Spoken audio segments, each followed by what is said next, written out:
Hallo Leute und willkommen zum neuen Video. Akku hat angefragt, ob ich Lust habe, nicht mal ein neues Keycap-Set und Switches von denen zu testen.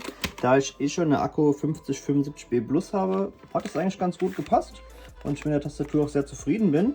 Dann habe ich gesagt, okay, schickt einfach mal rum, und da haben sie mir hier die neuen Switches, die Creamy Yellow U1 geschickt. Die sind auch schon pre-looped und genau, das sind die guten.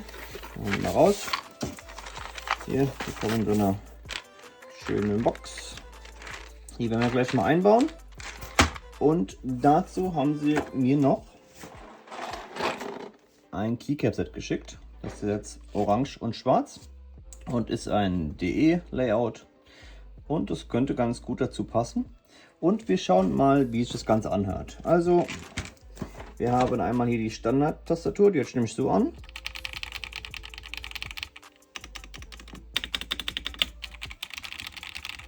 Mal schauen, wie sich dann gleich die neuen Switches anhören. Also dranbleiben und bis gleich.